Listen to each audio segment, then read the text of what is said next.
Doutora Filó, bem-vinda. Uma salva de palmas para ela. Ave Maria, cheia de graça, o Senhor é convosco. Bendita sois vós entre as mulheres. Bendito é o fruto do vosso ventre, Jesus. Santa Maria, Mãe de Deus, rogai por nós, pecadores, agora e na hora de nossa morte. Amém. Maringá te ama. Seja bem-vinda, Maringá.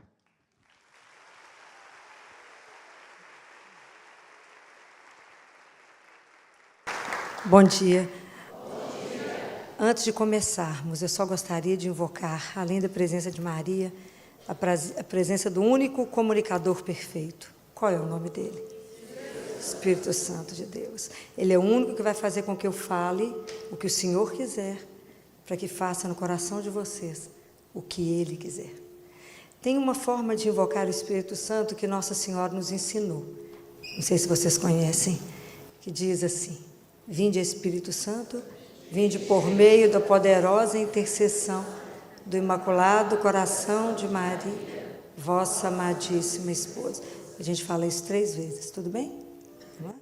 Vinde, Espírito Santo, vinde por meio da poderosa intercessão do Imaculado Coração de Maria, vossa amadíssima esposa.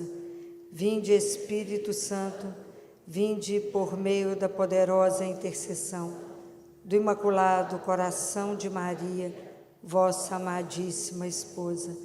Vinde, Espírito Santo, vinde por meio da poderosa intercessão do Imaculado Coração de Maria, vossa amadíssima esposa. Amém. Muito obrigada, bom dia, vamos assentar. Eu agradeço o convite de estar aqui em Maringá. Agradeço o cuidado com que nós fomos acolhidos, a beleza de um coral. Chegamos, eu falei, gente, enquanto a gente pegava a mala, como é que o aeroporto de Maringá é animado, né? Com essa tanto de música. Que lugar mais animado esse, né? Que tem música. Eu falei, como é que será que essa música está aqui no aeroporto, enquanto a gente pegava a mala? Quando eu saí, tinha um coral belíssimo de crianças cantando para mim. Que coisa linda de chorar, não é? É assim que a gente é acolhido. Então, muito obrigada, obrigada ao Everton, obrigada da forma como a gente foi acolhido, muito obrigada. Bem, eu estou numa missão de falar 2 vezes com vocês hoje. E essa primeira vez eu gostaria de falar um pouco, e tudo que vamos falar está baseado hoje em Marcos. Mas antes de começar a palavra, gostaria de lembrá-los que nós estamos inseridos numa sociedade que tem muita informação, mas não tem formação. Nós recebemos informação o dia inteiro, mas não recebemos a formação certa, correta. E como não temos a formação e queremos ser famílias cristãs, a família cristã ela tem um outro peso e tem outros princípios para conduzir. E como a gente não tem essa formação muitas vezes, às vezes a gente fica com a formação que a gente recebeu na infância. Sabemos que existe Jesus, o Pai, Maria, o Espírito Santo, mas ficamos por aí. E criamos nossos filhos mais ou menos nesse caminho. E no mundo que a mídia já invadiu, que nós já perdemos o controle de muitas coisas, nós vamos permitindo que muito lixo entre na nossa casa. Que entre o mal de uma forma tão silenciosa que destrói. Porque não temos a formação. Então, o quanto que a família precisa ser informada, mas também formada. Se nossa opção é ser uma família cristã. Ser uma família cristã nesse século é um desafio imenso. Mas a gente sempre tem a presença de Deus conosco, de Nossa Senhora. E a família, ela é o primeiro lugar de uma convivência social. É o primeiro lugar que a criança vai aprender a falar, vai aprender a ouvir, vai aprender a partilhar, vai aprender a respeitar, vai aprender a ser respeitada. Então, é lá que é o treino. É lá que começa todo o treinamento para que eu volte a soltar o meu filho para o mundo. Porque se a gente prestar atenção, os filhos são nossos? Não, não são. Então, eles não são minha propriedade. Na verdade, os filhos são um presente de Deus. Quando Deus colocou no coração de vocês um desejo de ser pai, de ser mãe, na verdade Deus te convidou assim: você quer ser co-criador comigo? Então, você cria comigo? Então, vamos ser bem honestos. Como é que nós estamos criando esses meninos? Somente para o mundo. Criamos os filhos para o Senhor? Não. Eu brinco lá no consultório com as mães. Os meninos, antes de andar, quando está engatinhando, eles têm que aprender a ajoelhar e entender que há um Deus. Há um Senhor. E aí nós, porque não só temos a informação e não temos a formação, nós achamos que os nossos filhos têm que ser gente de sucesso. Claro que eu quero que o meu neto já seja de sucesso. Mas o que a gente acha que o sucesso está vinculado a quê na cabeça de vocês? Sem medo de dizer. A dinheiro. Então, na verdade, eu quero que meu filho seja um homem de sucesso, uma mulher de sucesso, pelo tanto de dinheiro que ela produz. E eu não sei vincular que um filho de sucesso é um filho, um homem ou uma mulher do bem. Olha a diferença que isso faz. Porque quando meu filho vai falar comigo que quer fazer vestibular, a gente pergunta assim: o que está dando mais? Eu estou falando mentira? A gente ajoelha com esse filho e fala: meu filho, Deus te criou, porque nenhum de nós é um acaso, nenhum de nós. Cada um de nós só existe porque Deus assim quis, e só estamos vivos até agora sentados assim porque Ele quer, porque se Ele não quiser, acabou, mas Ele quer. E cada um de nós num projeto chamado salvação, que é algo esplendoroso, algo que só um Deus como Ele poderia criar. Cada um de nós tem um papel que ninguém vai repetir. O seu papel é único, a sua missão é única, cada um de nós é único. Porque Deus não pegou o amor dele e fatiou, não. É único. Então, a gente deveria falar com o filho: o que será que o Senhor colocou no seu coração? Então, nós como pais, que somos os intercessores dos filhos, ajoelhamos e falamos: Senhor, esse menino vai fazer vestibular. Para onde que o Senhor vai conduzi-lo? Qual é o projeto que o Senhor tem na vida do meu filho? Porque aquilo que o Senhor quer, as portas abrem. Quem cerca Deus? Quem como Deus? A resposta é: ninguém como Deus, ninguém como Ele. Então, se Ele colocou no coração daquele menino que ele vai fazer isso, mas isso é impossível para nós. Se esse é um projeto na vida do meu filho, o Senhor vai realizar.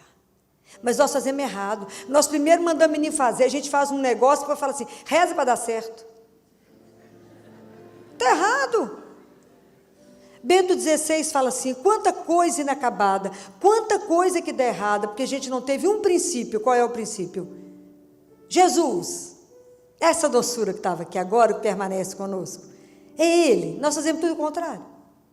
Então assim a gente não faz. Então nós queremos o nosso filho de sucesso, para um emprego maravilhoso.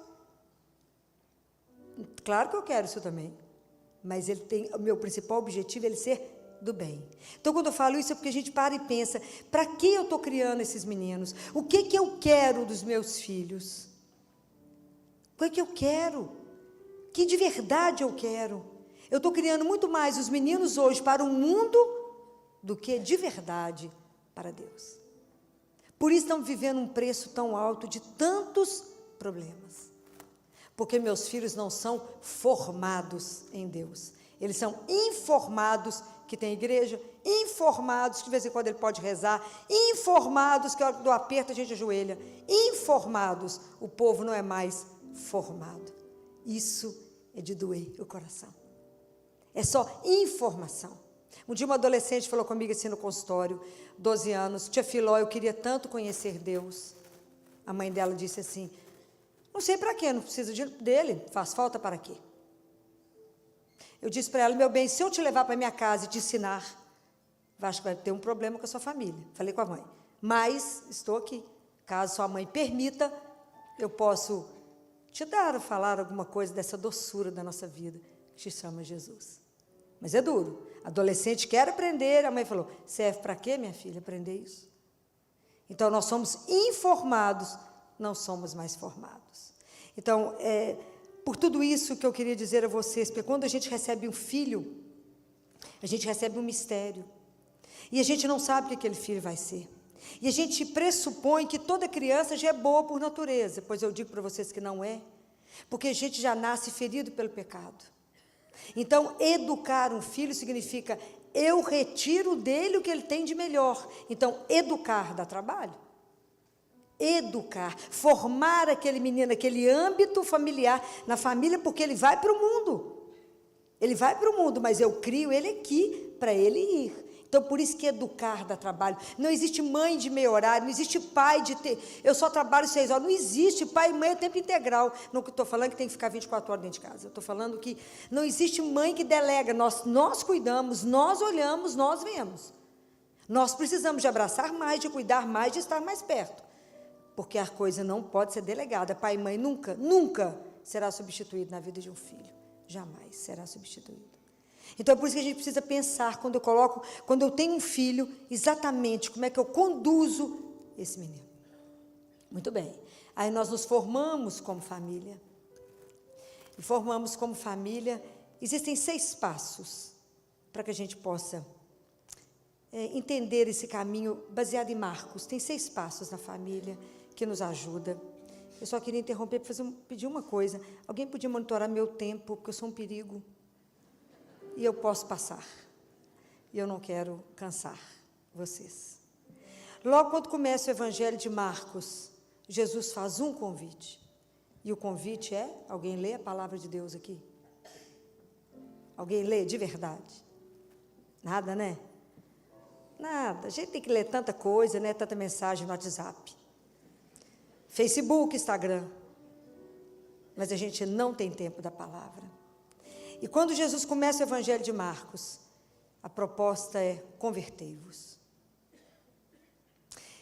Quer dizer, muda o rumo do que você já está caminhando. Façam um outro olhar. De verdade, avalie você. De verdade, avalie a sua vida e pensa no propósito de quem é você. E é tão interessante que, hoje, quando você pergunta para alguém assim, quem é você? A gente responde pelo que a gente trabalha e não pelo que a gente é. Se alguém te pergunta assim, Filó, quem você é? Você fala, eu sou pediatra. Não foi isso que eu te perguntei? Eu perguntei, quem é você? Será que você sabe responder quem é você? Não, porque a gente não tem tempo de se pensar, de se olhar, de se encantar com a obra maravilhosa que Deus fez em cada um de nós. Quem é você? O dia que você tiver a ousadia de responder, eu sou um sonho de amor de Deus. Eu sou esse sonho de amor. Deus sonhou comigo, por isso Ele me criou. E eu estou aqui para amá-lo, servi-lo. E Nossa Senhora lá em Fátima falou, consolai o vosso Deus. Eu falo com ela, como é que consola um Deus? Há um mistério para mim. Amar, servir e consolar. Mas ninguém nunca me falou isso, então eu também vivo solta nesse mundo. Achando que a vida é viver, crescer, ter menino, casar e ficar velhinho e morrer. É muito mais. Saber que eu fui sonhada, amada, criada para viver uma vida que é eterna, mas que começa a eternidade a partir do momento que eu tomo consciência. Bento XVI diz assim, a nossa vida cristã, ela começa, não é por uma ideia, a nossa vida cristã, a nossa fé começa a partir de um encontro, que não é com uma ideia, mas é com uma pessoa que tem nome, que se chama Jesus. A nossa vida cristã, ela começa, o dia que você toma consciência que você é um filho amado, uma filha amada. O dia que a gente tomar consciência do amor de Deus por nós, é o dia que nós vamos andar dançando pela rua, e o povo vai falar assim, você bebeu? Falar do Espírito. Tomei consciência que sou um filho amado, então se eu sou filha do Altíssimo, até o passo seu será diferente. Então, repensa. Será que eu sou só um acaso? Que estou aqui passando essa dificuldade, ou vivendo uma situação difícil, para nada? Para e pensa, que se eu sou criado por um amor profundo de Deus, eu estou fazendo o que com a minha vida? Eu estou vivendo para quem? Essa é uma pergunta. Então, voltar, né? Volta e fala, eu tenho alguém a quem eu devo a minha vida. Eu tenho um pai que me criou. Eu sou só a criatura dele, ele sabe exatamente o que eu sou. E mesmo assim ele me ama. O pessoal fala, você é uma poeirinha só, mas uma poeirinha apaixonada, uma poeirinha namorada. Não sou qualquer poeira, não é? Não somos qualquer pó, somos um pó amado de Deus. Há um dia que de verdade o ser humano tomar essa consciência. Quem vai dar conta de nós? Nós vamos ser insuportáveis. Nós somos filhos do Altíssimo. Príncipes e princesas, filho do rei. Olha a dignidade que carrega isso. Eu sou filha, eu sou filho de um Deus que me ama. Mas eu não mereço, ninguém merece. Esse mistério do amor de Deus. Não merecemos, mas Ele decidiu assim, que nos ama. O que nós temos que fazer? Aceitar, igual o menino aceita. Sabe quando o menino aceita um presente? Você dá um presente, ele pergunta, eu mereço? Nada. Meu neto, quando vê eu chegando com um presente para ele, faz até assim, de alegria. A gente deveria fazer assim, ficar extasiado de ser amado. Aí mudar o rumo da família. Mas quando Jesus nos convida, é o primeiro passo, convertei-vos. Muda o rumo. Sua vida está tão mais ou menos, deve estar uma água de chuchu rala, sem gosto. Porque quem dá gosto na nossa vida, paladar na nossa vida, quem põe tempero na nossa vida é um só, Jesus. Então, eu vou converter, eu vou ensinar meus filhos que a alegria deles não está na alegria, na felicidade que passa, em coisa efêmera. Eu vou criar meus filhos com valores que são essenciais, que não vão acabar, que eles são criados aqui dentro dessa casa ou em qualquer lugar do mundo, mas a vida deles está alicerçada num valor único. Nos valores que eu creio, porque eu fui formado para isso. É diferente. Mas Jesus, quando convida os discípulos, depois do primeiro convite da conversão, o segundo passo, ele fala, vinde atrás de mim. A gente não anda na frente de Jesus, a gente anda atrás dele. Porque a família que tem Deus como guia, como aquele que vai orientar o caminho, como aquele que abre o caminho, como aquele que mostra todas as coisas, que é a segurança, é o nosso refúgio, a nossa fortaleza. Essa família tem jeito de dar errado? Não tem, eu afirmo vocês. Não tem. A família que tem Deus como centro, se eu ando atrás do passo dele, ele anda, eu ando, ele anda, eu ando. Se ele parou, eu parei. Até nas horas difíceis, quem é o nosso segurança? É Ele. Na hora que o sol esconde, na hora que a dor chega, onde que eu vivo a sustentação? Em Deus. Eu estou agarrado em Jesus, abandonado na cruz. E estamos juntos, não estamos sozinhos. Mas é Ele que é a segurança e a estabilidade dessa família. É o que eu pergunto para os pais lá no CTI quando eu os acolho. Eu estou no CTI todos os dias. Por quem você se levanta cada manhã? Você já respondeu isso para você? Já pensou nisso? Por quem você se levanta cada manhã? Aí os pais falam, doutora Filó, eu nunca pensei nisso na minha vida. Eu falo, hora de pensar, porque é exatamente a razão por quem você se levanta é quem será a sua sustentação enquanto seu filho está dentro do CTI. Você não vai dar conta de outra história, se você não tiver onde segurar com firmeza, e sabendo que se o menino sarar, ele é Deus, se não sarar, ele continua sendo Deus. E vocês vão aprender que o filho não é seu. Como disse uma família para mim sábado, um menino de 10 anos de idade, que a família falou, doutora Filó, mas nós criamos os meninos sem tela, nós fomos morar numa fazenda, nós só comemos orgânicos, não come carne, não toma leite, não faz nada. De onde surgiu um tumor cerebral no menino que era saudável, doutora, que nunca adoeceu? De onde? Eu falei, para começar, para nos tirar a ilusão de que temos o controle de alguma coisa. Oh, ilusão! Achamos que temos controle de alguma coisa. Temos controle de absolutamente nada. Absolutamente nada. E o dia que a gente entender que cada um está na vida um do outro por um tempo curtinho, que quando eu levanto de manhã, não sei se eu volto para dormir com meu marido de noite. A gente sabe se volta para a mesma cama? Sabe nada. Sabe nada. Uma criança está lá batendo bolo com a mãe na cozinha, chegou para nós, 8 anos de idade, ela e a mãe fazendo bolo, de repente já caiu, aneurisma rompeu, chegou para mim, morte cerebral. Temos controle de quê? De nada. Mas temos que aprender que pertencemos a um só. Então está escrito na palavra de Deus, quer a gente viva, vivemos para o Senhor, quer morremos para o Senhor. Então tanto faz, está de cá ou está de lá, estamos com Ele.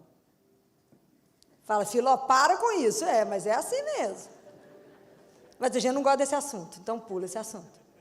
Então, entender que a gente vive para Ele, caminha no passo dEle, que tudo é dEle, que tudo é empréstimo. Porque na verdade, o que é nosso? O que é seu?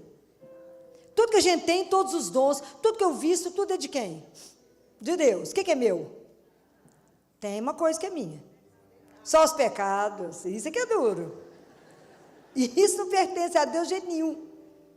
Não pertence a Deus. Mas é isso.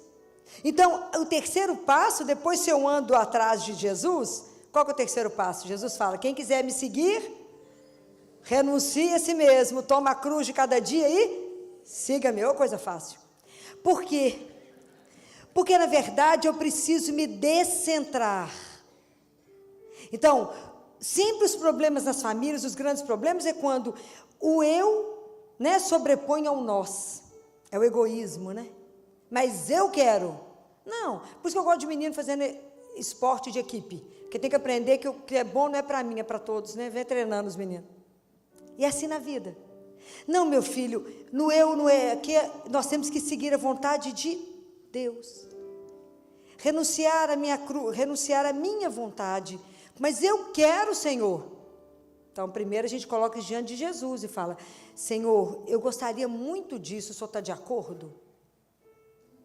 A gente não pergunta isso para ele, não. Porque eu quero acima de qualquer coisa. Mas a gente vive muito como menino de 3 anos de idade. Menino de 3 anos de idade, eles estão no pico da birra.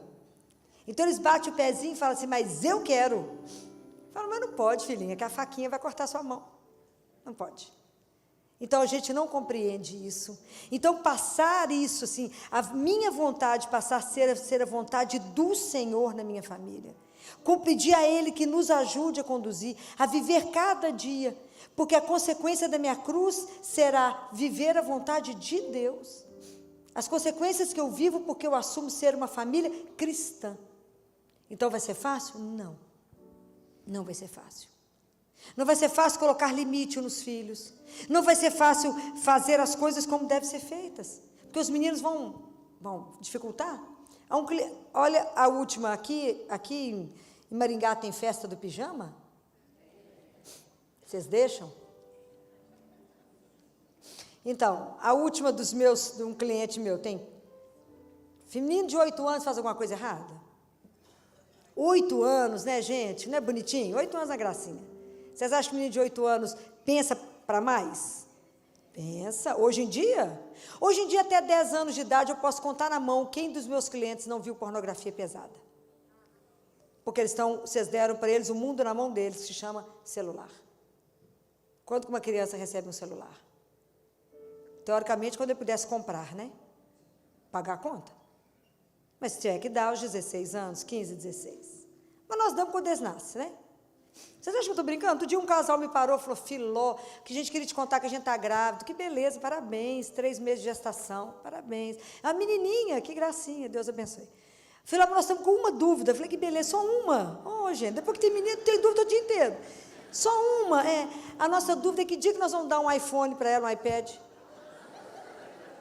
Falei, às vezes entra o útero, né? A gente já começa a colocar lá dentro para a coisa funcionar melhor. E aí os meninos foram para uma festa de menino de aniversário de 8 anos de idade. Como é que vocês têm que ficar esperto? E aí a mãe, um cliente meu, a mãe falou com o menino assim, falou com o marido, você conhece a família? Não, conhecemos de porta de escola. Então, conhecer de porta de escola é conhecer alguém? Não. Na minha cidade, meu pai falava assim, pai, você gostou do fulano? Não sei, não comi um saco de sal com ele. Lá no interior, Léo Oliveira falava assim, aqui eu não sei como é que vocês falam. Aí, ela falou com o filho assim, tudo bem, você pode ir à festa, mas às 11 da noite eu te busco. Ao drama do menino de 8 anos. Vocês estão me humilhando, vocês querem acabar comigo? O que é que os colegas vão falar? Vocês vão buscar, sou um único assim.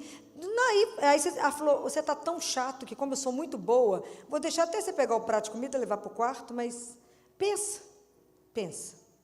Se quiser, se não quiser, não vai. Aí saiu de lá manso, falou, tudo bem, eu vou à festa. Às 11 nós te buscamos, tudo bem. Buscaram ele às 11 horas. Passaram uns dias, como diz a mãe, tanta coisa na cabeça da gente, 3 meninos, vai lembrar que teve festa do pijama? Não vai lembrar. Aí, durante o almoço, ele falou, mamãe, sabe aquela dia da festa do pijama? Sei. Pois é. A senhora sabe que não foi só a senhora que nos buscou, não? Teve outros pais que buscaram os filhos às 11 horas. Uai, que beleza, meu filho. E sabe o que os meninos ficaram fazendo depois lá? Não, eles ficaram assistindo um filme. Chama As Piranhas. Passaram a noite toda vendo filme de mulher pelada. Porque no Netflix, a criança não consegue fazer isso. Mas no Now, naquela parte que está busca, se ele digita As Piranhas, a última coisa que apareceu foi peixe. Eles fizeram a festa, e vocês podem imaginar o que daí veio. 8 anos, tão ingênuo, né? Foi. Ingênuo. Então, tanto que é difícil hoje você cercar. Mas é festa de 15 anos dos meus meninos e eles não vão beber? Então ninguém vai na festa, falou comigo. Falei, então não vai ninguém. Vai sua mãe, seu pai, sua avó, vai só eles. Nós temos peito para fazer isso? Não, o que a sociedade vai dizer? Aí outro dia em Belo Horizonte, 13 anos de idade, chegou um menino, um adolescente no hospital de rico, em coma alcoólico. Teve que ser entubado e ir para o CTI em coma alcoólico aos 13 anos de idade. Aos colegas que são ruins, Deus que é ruim, não. Eu que não ensino e não conformo o meu filho. Qual a informação que eu estou dando para o meu filho? Como é que eu estou formando esse menino para estar na casa do outro e beber? Aonde que estão os pais que não estão vendo que as bebidas estão saindo? Presta atenção. Preste atenção. A minha menina mais nova, que teve para tratamento psiquiátrico por dependência do celular, tinha 8 anos de idade. Ela tomava banho segurando o celular. Uma mão lavava, outra mão segurava o celular. Depois invertia a mão. Vocês acham que eu estou de brincadeira? O meu menino mais novo, dependendo de droga, que o pai infartou quando descobriu, 12 anos de idade. Recebia dinheiro de um pedófilo. Precisava do dinheiro? Não, família riquíssima. Mas não tem tempo para ver. A gente trabalha mais para juntar mais patrimônio. Porque, na verdade, às vezes, a nossa concepção de ser pai é ser transmissor de dinheiro para filho. E eu digo para você, só uma coisa que faz vencer o mundo, qual é? Está escrito na palavra de Deus. Só tem uma coisa que faz nos vencer o mundo, qual é? Próximo ano que eu voltar, todo mundo está afiado na Bíblia. A única coisa que nos faz vencer o mundo é a fé. Dê a fé para o seu filho e ninguém cerca ele. Dê a fé. Isso que você tem que formar o seu filho. O resto, ele vence. Dê a fé. Isso é que precisa ser dado para os filhos. E hoje é o que não é dado para os filhos. Eu quero um iPhone 11, tia Filó. Vai trabalhar, menino, para ter. Primeiro. Mas a gente dá, doutor, porque ele suicida. Ele falou comigo, se minha mãe não me der, eu suicido. Falei, aproveita que a janela do consultório está aberta, se quiser pular, tá as ordens. Mas nós ficamos com medo, viramos refém dos filhos, porque quem guia a minha casa, quem é o centro da minha casa, não é Jesus. É qualquer outro. É a internet tal, é a moda tal, é não sei quem. Os filhos hoje têm como modelo somente as figuras da internet. E quem tem que ser modelo de filho é pai e mãe. Isso vocês não podem abrir mão. Não podem abrir mão. Falo com os meninos, aonde seu pai e sua mãe pisam, você tinha que beijar. Porque você não sabe o sacrifício que eles fazem por sua causa. Tanto que eles lutam por você. Quando você tem uma febre, as mães não comem, não dormem, não tomam água, fica louca. É um pico de febre. As acham que já vão morrer. De tanto amor. E vocês fazem isso com pai e mãe? Não aceito, não. Mas é por quê? Porque eles não estão sendo formados na presença de Jesus. Mas quando Nossa Senhora encontra Jesus no templo, e Nossa Senhora fala uma coisa importante. Quando ela encontra com Jesus no templo, ela não fala assim. Alguém sabe o que ela falou com Jesus? Lembra quando Jesus ficou sumido 3 dias? Lembra desse pedaço? Lá em Lucas, lembra? Lembra desse trecho? Então, Nossa Senhora chegou lá na sinagoga, estava lá Jesus. O que ela falou com ele? Como é que é? Antes. Ela fala, teu pai e eu estávamos aflitos. Teu pai e eu, significa unidade. Casal tem que estar junto, unido para isso. Porque quando falar uma frase dessa, sustentar o filho, somos nós. Mesmo que o casal esteja separado, a conduta de um não pode afrontar o outro.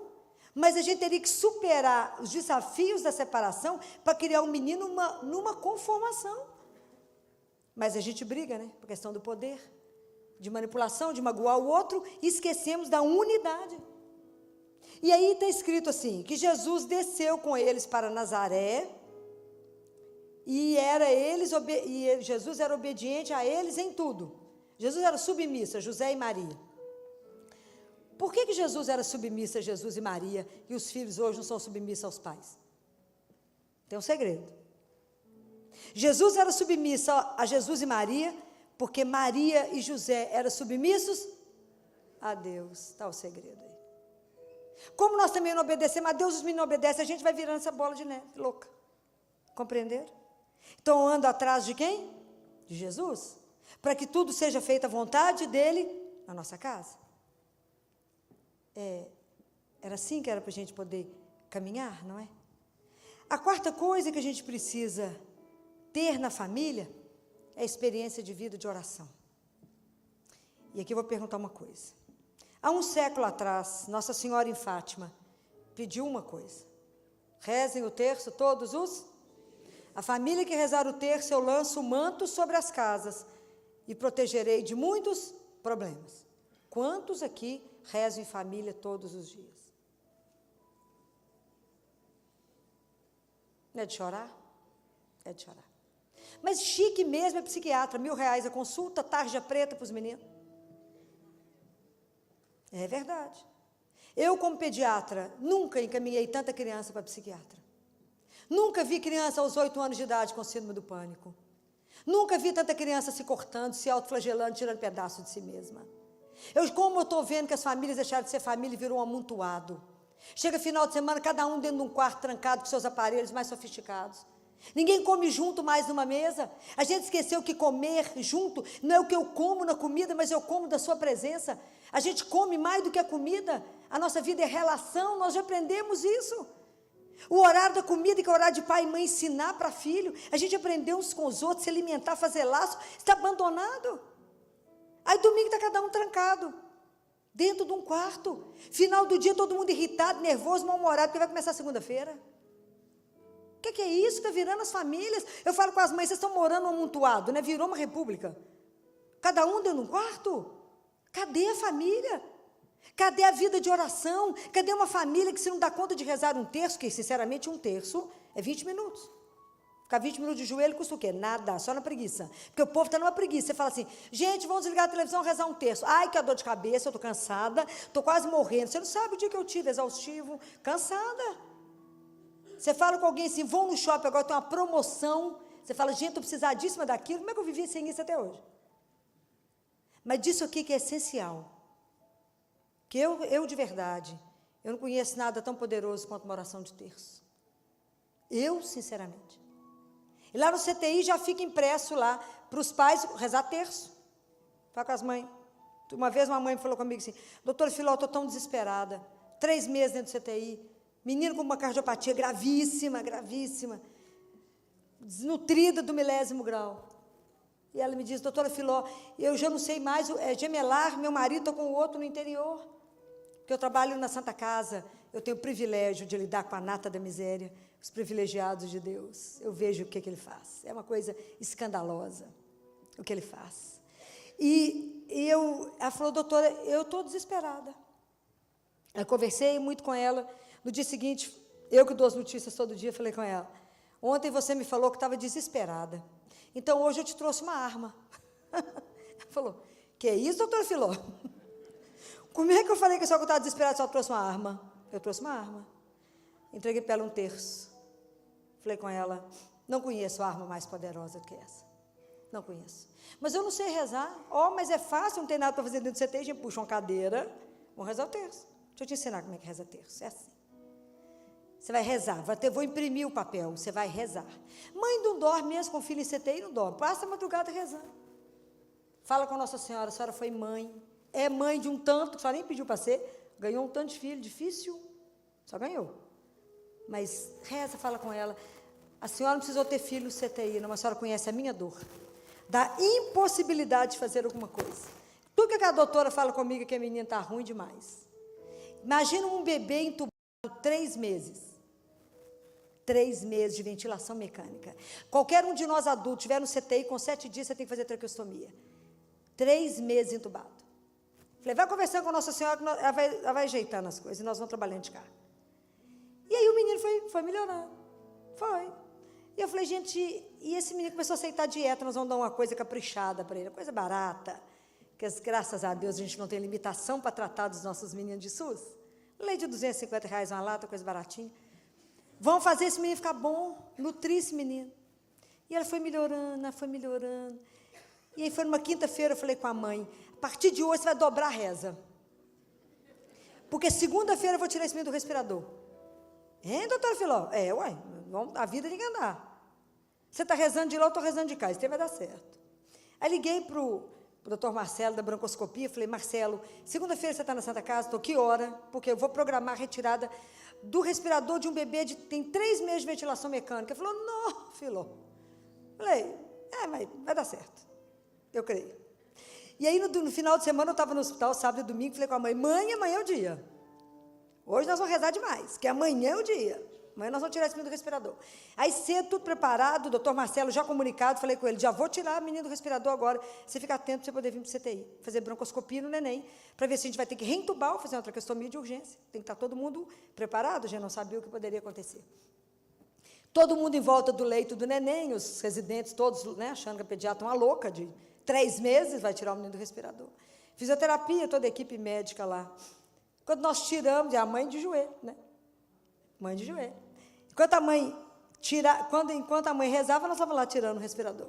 Quando nós tiramos o tubo, eu olhava para os médicos, ninguém respirava. Falei, gente, pode respirar, porque o menino já respirou. Vocês podem soltar o ar, porque está todo mundo em suspenso. Não, o menino respirou. Ele já respirou. E aí o doutor Marcelo chegou para fazer broncoscopia e falou comigo assim, Filó, eu nunca vi uma coisa igual, que nem um edema tem. Não tem absolutamente nada. Nada. Isso foi na segunda. Na quinta, quando a mãe entrou no CT, eu falei, agora tem outra novidade. Ela falou, doutor Filó, você vai me matar qualquer dia. Eu falei, não, querida. Pode morrer fácil, não. Nós temos um caminho. Qual é agora, doutor Filó? Eu falei, alta. Para casa. Essa mulher ajoelhava no CT e falou comigo, ô doutora Filó, enquanto eu viver, eu vou ensinar as pessoas a rezar o terço. É só o terço. Só o terço, uma vez por dia. Só um. Mas a família precisa aprender a rezar juntos. Ensinar para os seus filhos a palavra de Deus. Ler para os seus filhos a palavra de Deus. Santa Teresinha do Menino Jesus fala, para mim foi tão fácil ser santa, porque a minha família era santa. O pai sentava com os filhos no jardim, tanto que todas as filhas tiveram 9 filhos, 4 morreram, 5 foram, todos foram para o convento. E ele lia, enquanto eles bordavam, ele lia a escritura para os filhos. Falava de Jesus para os filhos.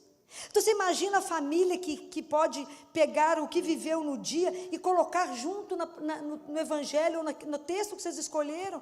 Falar, olha como é que Jesus fez. Você pode imaginar uma família onde cada membro da família, a vida é governada por Deus. Como é que essa família é? Como é que essa família pode testemunhar um Deus vivo? A bênção de Deus numa casa. E aí eu vou falar de uma outra coisa que meu marido vai brigar comigo depois, mas eu vou falar. Que é a presença de Jesus vivo na casa, que se chama Eucaristia. Eu, enquanto morrer, vou mandar o povo ir à missa todo dia. Porque a gente se alimenta, vocês comem quantas vezes por dia? Umas 3, 4?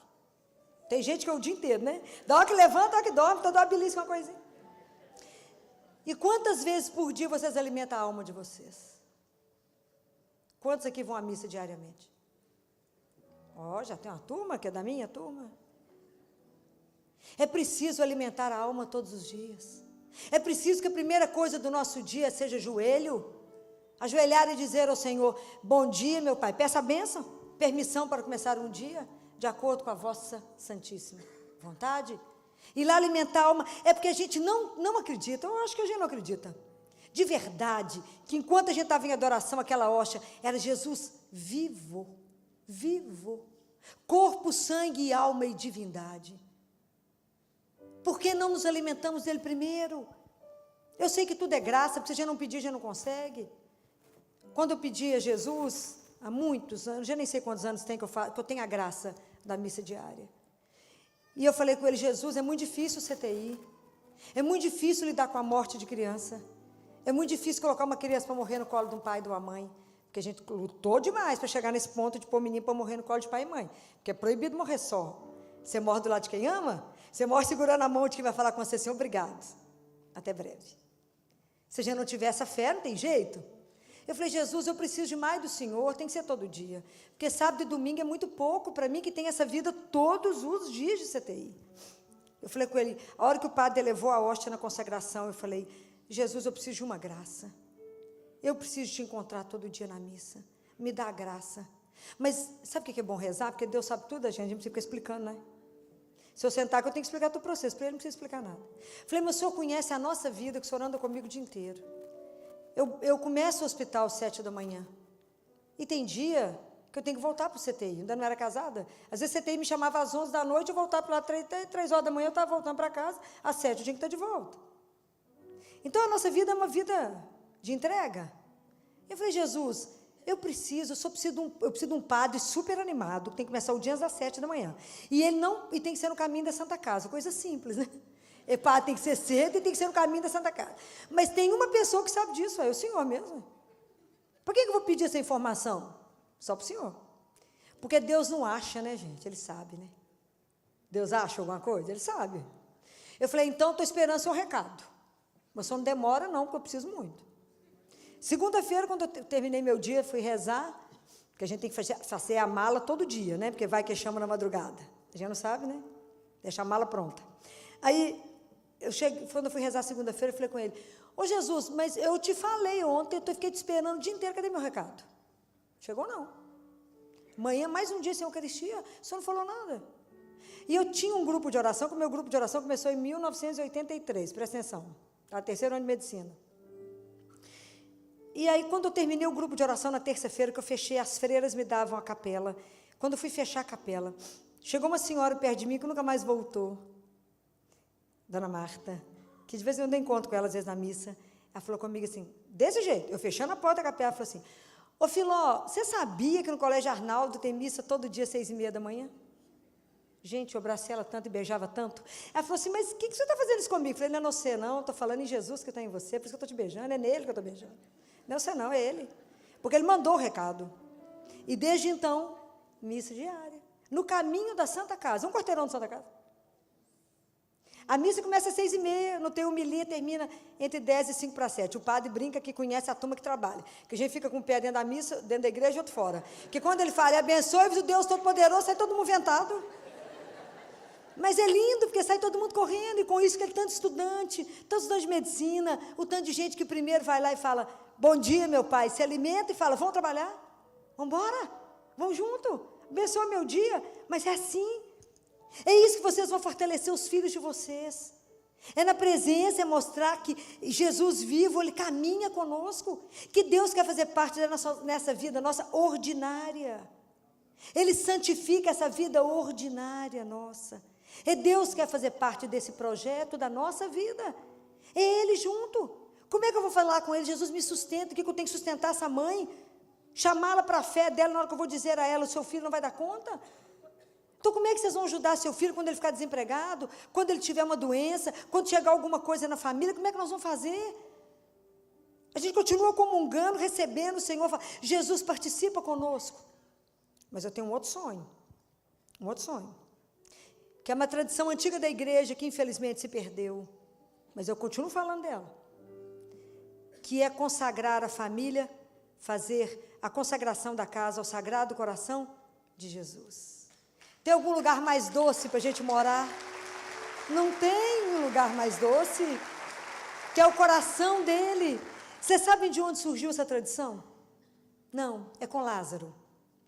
Vocês imaginam quando Jesus chegou lá em Betânia, primeira vez que Jesus chegou, Jesus nunca andava sozinho, eu fico imaginando o desespero de Marta, como dona de casa, não estou brincando não. Chegava Jesus com mais 12, você imagina, no mínimo, que é tanto de homem para comer. Quem é dono de casa sabe que isso agora não é brinquedo. Chegava, falaram com o Lázaro, nós trouxemos ele, Lázaro, é um profeta. Tá, então entra, né? Conheço. Entrou, comeu, mas como uma visita. E na hora de ir embora, falou, então tá, depois vocês voltam, quer coisa que você não quer que volta não. Ah, bom, outra hora vocês passam por aqui. Deve ter sido isso, porque eu nunca viu ele não falou nada, só conversou. Porque Jesus, se ele andasse na multidão ou com os 12, Jesus nunca se sobrepôs. Nunca, ele era um igual, ele não se sobrepôs. É docinho demais, né? Ficou de louco. Na segunda vez, Jesus voltou, eles conversaram melhor. E na hora de ir embora, Lázaro deve ter falado assim, mas você volta? Não deixa de passar aqui, não. Lázaro já começou a gostar. Já tinha alguma coisa diferente daquele homem. Já era diferente. Na terceira vez que Jesus foi, Lázaro estava sentado do lado de Jesus. De repente, Lázaro ajoelhou diante de Jesus e falou, Jesus, aqui não era assim, essa casa. Essa casa era eu, a Marta e a Maria. E a Maria foi ser prostituta dos leprosos. Ela foi embora. Jesus olhou para ele, desculpa que eu emociono, e falou, Lázaro, não chore, eu trarei Maria de volta. Se vocês lerem o Evangelho, Maria voltou. Então, o que eu gostaria? Que as famílias tivessem a imagem do Sagrado Coração de Jesus dentro de casa. Para que ele fosse um amigo, que a família se reunisse todos os dias, porque ele é o grande amigo da família. Vão contar para Jesus hoje, vamos reunir. Vão contar para Jesus que você tirou nota boa, que você já sabe andar de bicicleta sem rodinha. Jesus participa de tudo. Que o gatinho chegou, que o cachorrinho chegou. Jesus participa dos detalhes da casa. Mas também se aconteceu alguma coisa ruim, ou tristeza, Jesus, nosso marido, perdeu o emprego. Jesus, fulano está doente. Jesus, esse problema está preocupando a família. Então, tudo as crianças e a família aprendem a colocar aonde? No coração de Jesus. Qual lugar que a gente poderia se esconder na vida? A não ser num coração tão doce como aquele. E nós desprezamos esse coração que ama tanto cada um de nós. Mas é filó porque não combina com a decoração da casa. Muda o raio da decoração da casa, mas põe Jesus lá dentro. Porque não existe ninguém igual ele. Convida as vizinhas o dia que vocês forem fazer a consagração da casa de vocês. Pede o padre para ir, que existe toda uma cerimônia para essa consagração. É belíssimo. É belíssimo. Está tudo na nossa mão. Tudo na nossa mão. Está tudo nós podemos tocar se a gente quiser. Mas a gente larga para lá. Pensem nisso. Então a família que faz essa formação dos filhos em Deus é diferente. O quinto passo é quando a gente é tentado inúmeras vezes a abandonar Jesus. Ei, filho, esse negócio da rezação que você arruma com o meu marido, lá vai ela rezar mais uma vez. Porque lá em casa nós fizemos um quarto para ele e Nossa Senhora. E aí eu falo com as minhas funcionárias, vocês já foram lá rezar hoje? Meu joelho flexório teve que ir para a reforma, porque ele está fundado onde eu ponho o joelho, né? Tanto rezar. Mas é o lugar de ler a palavra, já está tudo na mão, o terço já está na mão, os castiçais estão na mão, tudo para acender vela. Meu marido fala, vai pôr fogo na casa qualquer dia, tem que rezar.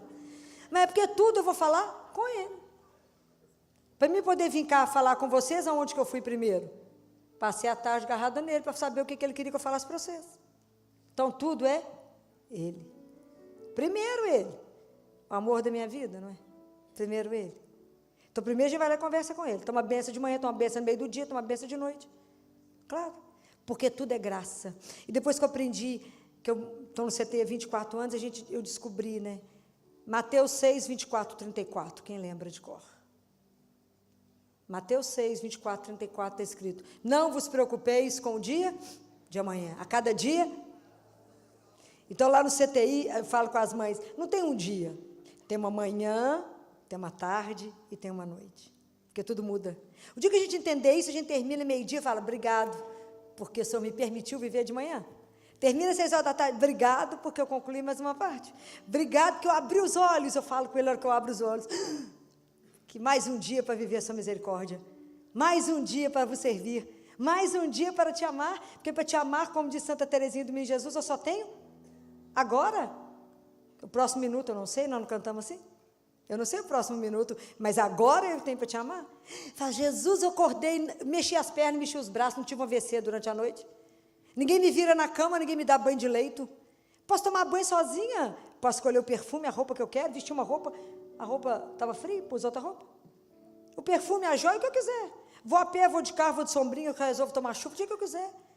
Mas Tem tanta coisa, mas a gente acorda e fala, ai, tem que trabalhar, está chovendo.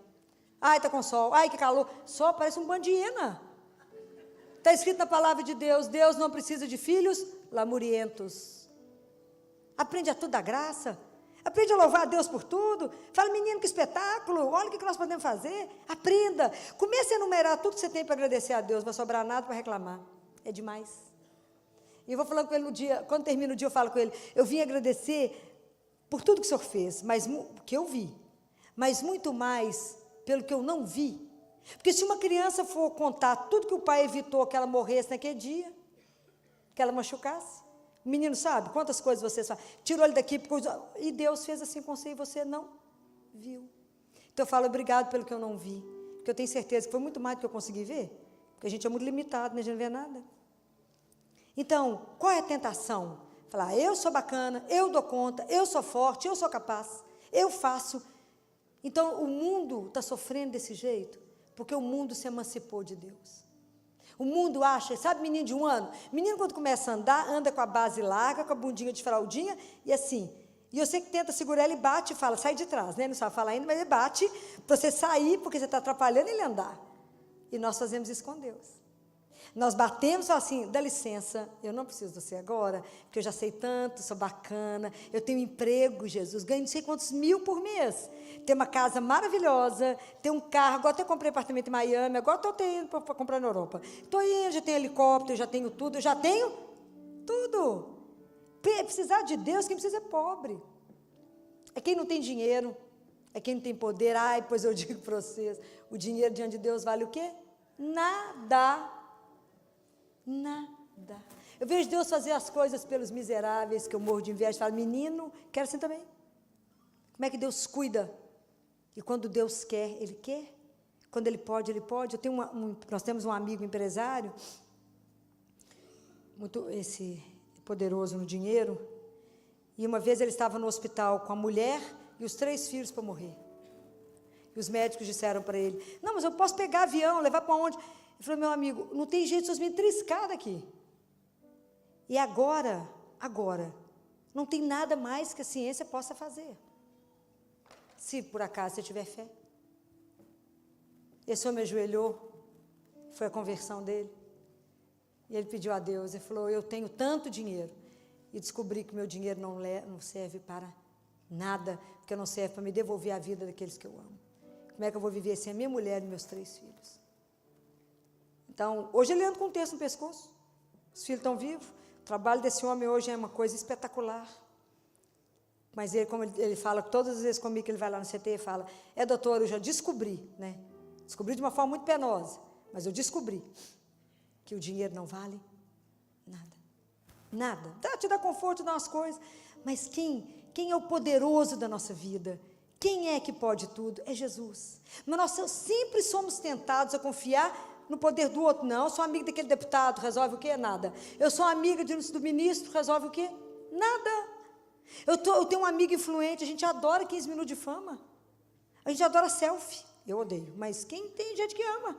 O povo adora saber quantos te acompanha no Instagram, no Facebook. Para que serve isso? Nada. Mas para nada. Nada. Para quê mesmo? Mas a gente tem essa tentação sempre de largar Jesus. Não era assim, pois Pedro não falava assim. Jesus, se precisar, eu morro por causa de você. E os discípulos falaram, não, nós morremos por causa dele. Todo mundo estava disposto a morrer por causa dele. Na hora que a coisa pegou, sobrou João, porque o resto sumiu. E nós somos assim. Às vezes a gente até quer, mas às vezes a coisa aperta, a gente larga Jesus. Às vezes as pessoas falam assim, nossa, mas você crê em Deus, você é uma pessoa tão bacana, tão bonita, tão informada, tão chique, você crê em Jesus? Você pôs o Sagrado Coração de Jesus na sua casa, você anda com um terço na mão? Você vai ser brega, né? Pois quando eu estufo bem o peito, falo, que espetáculo, é a coisa, a razão da minha vida. Filó, mas você na ciência? Meu filho, ciência tem o caminho dela, não precisa da fé. A fé tem o caminho dela, não precisa da ciência. Eu preciso da fé e da ciência. Cada um de nós precisa da fé e da ciência. Um não contrapõe o outro. A enfermagem lá no CTI já aprendeu. Doutora Filó, isso aqui não foi a Gê não, né? Falei, vocês estão ficando espertos. Vocês já estão numa esperteza doida de entender que é assim mesmo. Já aprenderam. E eu penso demais, sabe, gente? Tem uma coisa que eu penso demais, que é na hora da minha morte. Eu penso todos os dias nela. Porque cada dia pode ser o último dia. O último. Não tenho medo dela. E é tão engraçado que um dia eu tenho que fazer muita discussão com os residentes sobre morte. Porque os meninos vão fazer medicina, nunca discutiu morte na família, né? Já não discute morte na família. É um assunto negado, um assunto debaixo do pano, a sociedade não conversa sobre isso. Mas falar de morte é falar da vida. Então, como é que eu posso viver melhor hoje, sabendo que posso ser o último? Como é que eu posso falar, menina, que linda você é? Se é o último dia, eu vou falar agora, porque a gente fica adiando, né? Igual um recado que eu recebi. Fala com a Filó que eu vou rezar com ela quando eu aposentar. Aí eu mandei um recado de volta, porque eu não dou conta, né? E se você não aposentar? Não é assim? Mas a gente adia, né? A gente adia. Não, eu vou rezar, vou ter tempo, quando eu estiver assim. Não, é agora. Tudo com Jesus é agora. É hoje, né? Se vocês pegarem o Evangelho de Lucas, 11 vezes é dito por Jesus a palavra hoje. Então é hoje, é agora. Então a gente é tentado. E aí, entre uma das aulas que eu discuti com os meus residentes, que eu faço uma discussão com eles sobre morte, vamos conversar um pouco sobre morte. E aí eu falei, um dia nós vamos aprender igual São Francisco, que morte é a nossa irmã. Essa residente é muito engraçada, falou assim, ô Filó, o negócio é o seguinte, a morte pode ser sua irmã, mas minha não é nem parente. Nem parente, ela é minha, Filó. Falei, você vai aprender, menina, você ainda vai caminhar e entender.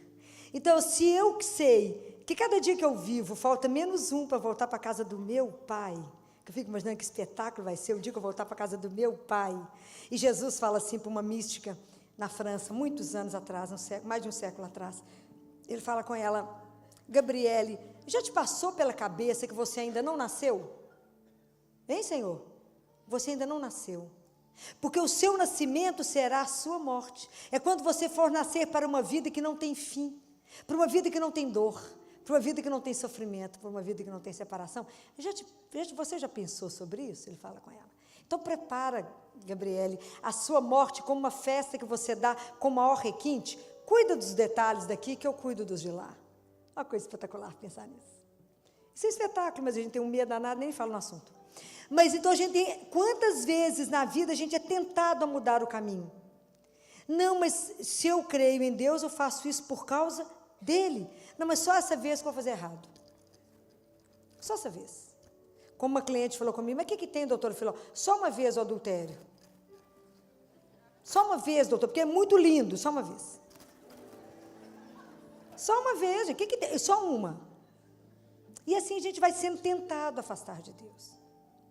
Mas aí, eu queria dizer que o sexto passo, ele é maravilhoso, é o final do capítulo de Marcos.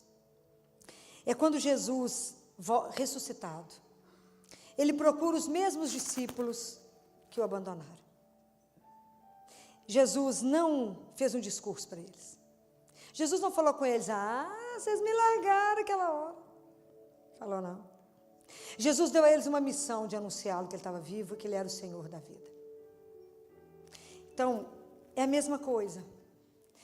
A gente tem que ter a coragem, mesmo que a gente caia, que a família caia, que a família esteja vivendo um fracasso, que todas as crises que a gente tem em família, todos os problemas, alguém que foi embora, alguém que está perdido numa droga, alguém no álcool, qual que seja lá quanto problema, a gente conta para Jesus.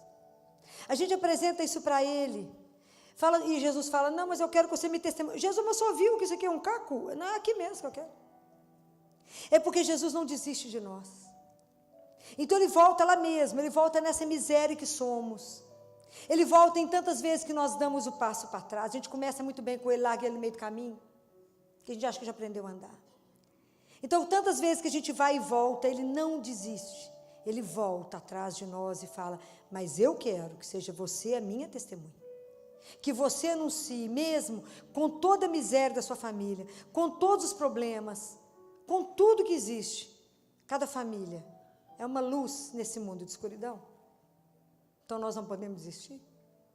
Nós temos que continuar, porque sabemos que Ele caminha junto.